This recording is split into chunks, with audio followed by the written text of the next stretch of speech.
Students, welcome to my video class. Today I'll be talking about the chapter 4.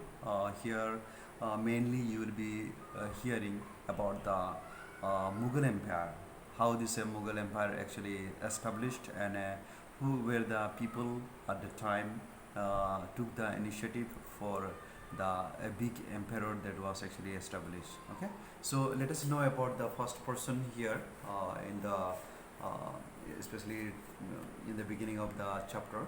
You will be hearing about the Babur. His full name is Jahiruddin Muhammad Babur, and this is the first person who actually took the initiative of establishing the this particular big empire in India. Then followed by Humayun, his eldest son, and then Sher Shah Suri. He was not part of the Mughal emperor, but he took the initiative, he took the advantage of that, and then Sher Shah Suri actually he ruled. Then followed by Akbar the Great, then Jahangir, and Shah Jahan, and then the last ruler, that is Aurangzeb. Okay, and we will be hearing about the Mughal administration. So the first battle of Panipat actually marked the end of Delhi Sultanate and beginning of the Great Mughal Empire. So that is the first battle of Panipat. Now I have already talked about different sultanates in the chapter 3, so I will not repeat that. But here you will be hearing the decline of the Sultanate period. Now you must remember here Babur actually he defeats Ibrahim Lodi, the last ruler of the Lodi dynasty, in the first battle of Panipat, that is in the year of 1526 CE, and establishing, that is actually the beginning of the establishment of Mughal Empire. This particular Mughal Empire, especially, they were from the Turkic Mongol. You must remember they were from the Turkic Mongol originally, and they ruled from early 16th century to the mid 18th century in India. Okay, so you must remember this few information. So let us know about the details of Babur, how this Babur in fact took the very big large initiative, and then how this emperor was actually established. So let us know the details about the Babur. Now Babur's tenure begins from 1520 to 1530. It was 10 years his life long the struggle that he has done. So Jahiruddin Muhammad Babur was actually a descendant from the Turkic conqueror, that is Timur on his father's side, and from the Mongol ruler Genghis Khan on his mother's side. So this is the original. Then his ancestral kingdom was actually Fargana. You must remember Fargana was his ancestral kingdom, a small region in the Central Asia. And then what happened, the Babur lost his father at the early age, and then and he became the ruler of Fargana in fact. Then though he was soon, what happened, he was actually chased away from there by the Uzbeks. Many of the Uzbeks actually came up with power, and then they chased this Babur from the Fargana, and then Fargana was actually captured by these Uzbeks. And then after that, he did not give up any sort of like that I lost my kingdom, so I will not succeed. That kind of mentality he didn't keep. Rather, he kept on fighting against it, and then he was organizing as the days and years was passing by. So he faced actually many difficulties, and with the courage and determination actually he was actually passing the days. So Babur became the ruler of Kabul in fact after the Fargana was actually gone away from his hand. So he became one of the like a ruler in Kabul, and then he turned himself to be a little bit stronger, and from there he decided to expand his territory, and that's why he expanded, he actually marched towards the India. And then let us know about his foundation of a new empire, how actually has taken place. Now in the beginning of the 16th century, India was actually experiencing a phase of political instability. You must remember that during this time, uh, every small kingdoms were actually against Lodhi dynasty. Uh, One way or the other, everyone was actually unhappy, and this particular Lodhi was actually Ibrahim Lodhi was actually became unpopular. He was not liked by any one of that time. So now what happened here? So small kingdoms were very much like enraged and angry, and they were looking for a change. They were looking for a change, that someone should be there to replace this person, and then can make the kingdom a little bit different, little bit unique. So here what happened? The governor of Punjab, you must remember this particular name. His name is Daulat Khan. Daulat Khan, or Daulat Khan Lodi, we can say that. So yeah, he invited Babur to help him overthrow Ibrahim Lodi. So Daulat Khan Lodi actually he invited Babur. Babur in fact was not that much getting the chances, but he was invited him. So Babur took advantage of that, because from the Lodi dynasty itself, someone is inviting him for for to defeat him and to remove him from the empire. So this particular Daulat Khan Lodi, with his help, he marched towards this area.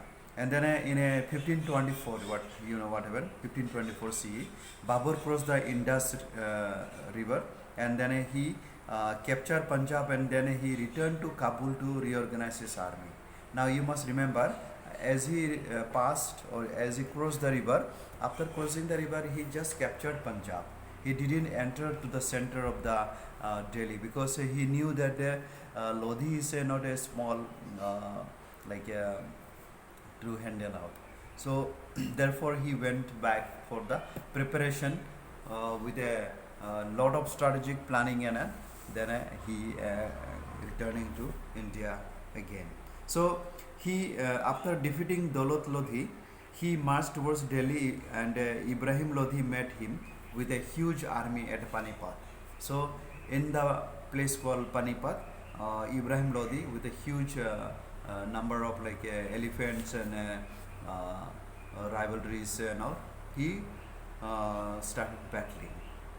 So here Babur's, Babur's army was actually, compared to Ibrahim Lodi, is very small, and yet how this Babur in fact such a way he planned that he managed, and the latter was actually routed in a single day, and Babur captured Delhi and Agra. And the first battle of Panipat marked the beginning of the Mughal rule in India. However, you must remember that Babur had to face many challenges, and before he could claim himself as sovereign ruler. Okay, and then all his lifetime, all his establishment of this Mughal Empire in India, every time he has to face some sort of battle, and he was not the person who very nicely, happily enjoyed the wealth and enjoyed the all sort of like comforts in the palace. That didn't happen to Babur, because all through his life actually he had the one after the other there was a battle he fought. So let us see some of the examples. See, the Rajputs under the leadership of Rana Sangha and the ambitious Afghans in and outside Delhi emerged as two major threats to Babur's authority and his vision of an empire. So Babur fought a series of battles against them to establish his power. So that is the battle actually. Then again in 1527, see, Rana Sangha of Mewar united the Rajput chieftains in a confederacy and challenged Babur at Khanwa, a village near Agra. Okay, here also. So the ensuing battle ended in the defeat of Rana Sangha, thus giving Babur a stronghold over the Delhi-Agra region. With the defeat of the Rajputs, one of the most patent challenges to the consolidation of the Mughal rule was actually eliminated. And then Babur continued to capture a like a number of like a forts such as like a Gwalior, then Dholpur and Alwar. So like that, forts were actually captured by Babur, and that is the fort fighting actually was done. And another group of Rajput became powerful under Medini Rai, that is the ruler of Chanderi. And in 1528, you know what happened? Babur actually marched against them and captured the Chanderi fort after a siege. And then the Battle of Chanderi crushed the Rajput power completely, and the foundation of the Mughal Empire became stronger from that time onwards. So Afghan posed another challenge to the authority of Babur, and the Afghan rulers of Bihar and Bengal actually rebelled against Delhi in 1529 CE. So the result was the Battle of Ghangra, in which Babur defeated the combined Afghan forces and Nusrat Shah, the ruler of Bengal. And though actually see Afghan power was not entirely rooted by this victory, but Babur did manage to keep them in check of the rest of the reign.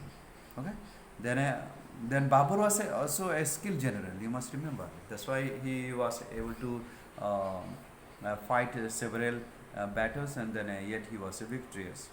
So here, in spite of his skill, you know, again there are and efficient strategies also he was there. Then he defeated the Lodhis, Rajputs and Afghans despite having a smaller army. So within the short span of 4 years, that is from 1526 to 1530, he established a vast empire in India, Babur. And at the time of his death, the Mughal rule was actually extended from Kabul in the west to Bihar in the east, and from the foothills of the Himalayas in the north to Gwalior in the south. So this much expansion actually during his 4 years of this battle he covered. Okay, remember. So in order to secure his empire, Babur had to continuously actually engage himself in battles. You see, once he entered to India, it was not possible to all on a suddenly to get the power here. So he has to fight several battles. Then therefore he did not have enough time to consolidate his empire or form a well-structured administrative systems. However, he possessed much strength of character and did not let the ulema interfere in the matters of the state. So that is actually he kept there. And you know, after that what happened? Humayun, his eldest son. Humayun's rule was, you know, very funny. Like 1530 to 1540, this 10 years of his son. But from 1542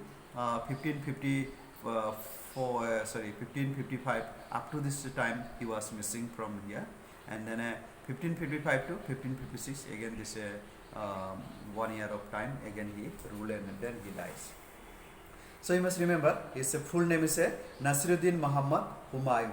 Okay, Humayun's full name is Nasiruddin Muhammad Humayun. So he was the eldest son or eldest of the 4 sons of Babur, and he succeeded, you know, his father to the throne in 1530. You must remember, after the death of his father. So the empire he inherited was actually vast and loosely knit, and Humayun lacked the foresight and a military acumen to consolidate it. We should know that every person is not a fighter. Not every person cannot become as his father like that. So Humayun was not aware about the in future what is going to happen to him. Alright. So therefore, here from the very beginning of his reign, you know, Humayun had to face many challenges because he was not like aware about the future what is going to happen. So the growing power of the Afghans in eastern India being the greatest of them, and despite being defeated by Babur in the battle of like Ghangra, the Afghans reorganized themselves in Bihar and Bengal, and their leader Sher Khan posed a threat to the supremacy of the Mughal Empire, and Bahadur Shah, the ruler of this Gujarat and Malwa, also emerged as a formidable power. So he wanted to capture the throne of Delhi. Now see, the everybody's eyes was actually eyes were actually on the throne of Delhi because it is the center. So the most difficult task for Humayun was to face the challenges of Sher Khan, and that he is the Afghan leader of Eastern India, and Bahadur Shah, the ruler of Gujarat and Malwa at the same time. Okay, you must remember. So the distance between Gujarat and Bengal made it almost like a impossible. Moreover, Humayun was not a great strategist like his father.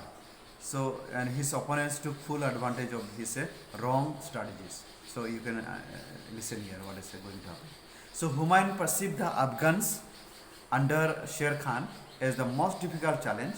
Therefore, he started his military expedition in a 1532 CE with the Battle of Dadra.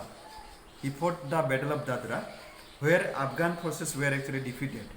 Okay, Afghan forces were defeated. Next, he laid a siege to the Chunar fort, a stronghold of Sher Khan, which the latter was ultimately allowed to keep in return for proclaiming loyalty to the Mughals. Now you may remember, meanwhile what happened? Gujarat emerged as a challenge, and Humayun had to march against Bahadur Shah.